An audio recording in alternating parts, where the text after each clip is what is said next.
Thank you very much, Ragnhild. Still don't have the line clear to Delhi, alas, but we do have Mona Mølnvik with us, and she is a very important and interesting woman because she's responsible for the Norwegian CCS Research Center, which has mega ambitions to build out carbon capture and make it a realistic and affordable choice.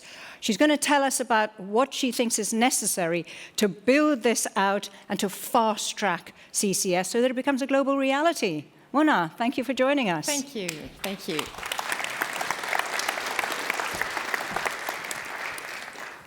Thank you for inviting me, and thank you all for being here in this conference. It gives me hope to see so many people interested in the energy transition. And you are all needed, both the ones of you who are really young and don't really know which direction to take, and those of you who are older and grayer. I think we need to stay together in this. So, what is needed and where are we? CCS is about capturing, transporting and storing CO2 on a permanent basis. To combat climate change, we need to handle gigatons of CO2. Today, we handle a couple of tens of tons. And this number is quite constant. So we talk a lot about CCS, and there are big positive things happening, but it's not going very much CO2 into the ground yet. So we have a lot remaining.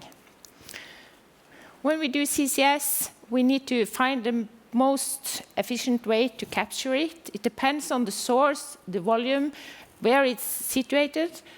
We need to transport it in pipeline or by a ship. We need to find the perfect transport pressure in the ship or the pressure condition in the pipeline. And we need to know that when we store it, it's safe and it stays forever. This is what the research is about. We want to bring down the cost, reduce risk, and of course, scale up. As I said, positive things are happening. We had Kadri Simpson in Oslo, November 1.5 years ago, and she said, without CCS, no Green Deal. That was a starting point, and she promised to develop a strategy for CCS in Europe, and that is the first time Europe is planning for such a strategy. In February this year, it was launched, and we are very happy to see it. Even if I personally have a few questions about the amount of permanent storage and DAC, for instance, I think it's so important we have this strategy, and it gives us a perspective on where we are heading. And in this strategy, it says Europe will capture and store permanently, handle 450 million tons of CO2 within 2050. That's a really, really big task. So we need to do this very, very smart. We have, it's really new that we see now that CCS is a strategic technology for EU. And of course, as many of you know, it has been it for Norway for many years.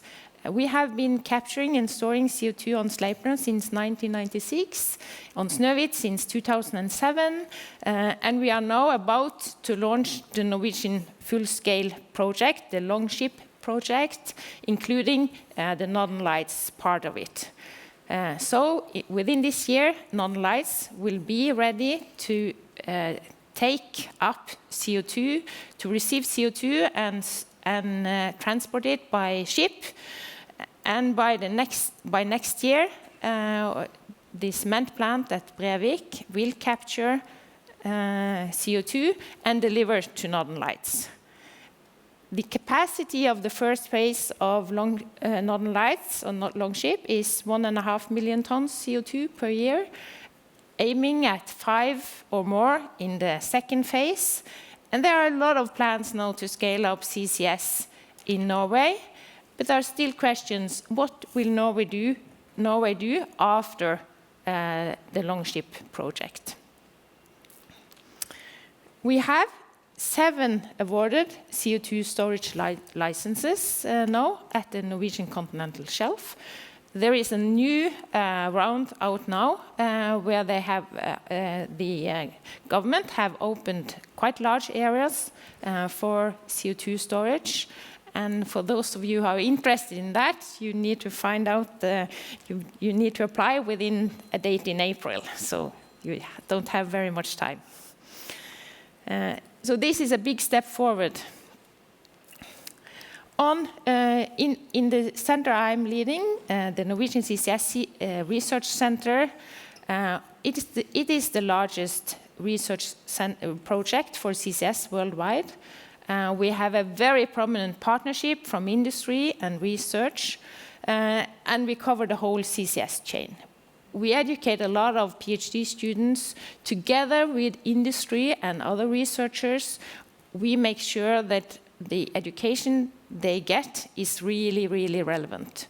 So we all talk about we need to scale up, we need to do it faster, and how can we do that? And I think maybe research is could be a bigger player in getting this to happen, because we represent some continuity, and it's easier to collaborate when you have competing industries trying to work together, and we do this in a pre-competitive way when we have public-funded research. But of course, this public-funded research shall result in business opportunities and innovations and really be implemented. When we do research, it's not for the sake of ourselves because we think it's interesting. It's to create this change. So when we worked many years to establish a research infrastructure, which was mentioned by a rector earlier today, the data we produce, we share, we publish, and it's used for implementation immediately. And it's so important that the industry gets access to this new knowledge, and it finds its way into implementation without delay. We have, last year, had a project called Green Shift, where research from the FMEs, different FMEs in Norway, the Center of Excellence, together with industry partners in the centers, together with European networks of researchers and industry, had these meetings in Europe where we discuss, for instance, CCUS in Düsseldorf, the heart of CO2 emissions in Europe, new solutions, projects going on, and how we can manage to work even faster and closer together. So inspired by this, we have started to develop this model, because I think it's so fast that we think when it's going to be important, and when it's big money, it's the industry discussing with the politicians or the decision makers. And it's easy to forget that there are some value in staying close also with research, people from research, when you do implementation. So don't think linearly, think together, and think more about, I think we should think more about how we can work even closer together and get this information between the stakeholders without delay. And so we really know what our task in this very, very important transition. Thank you.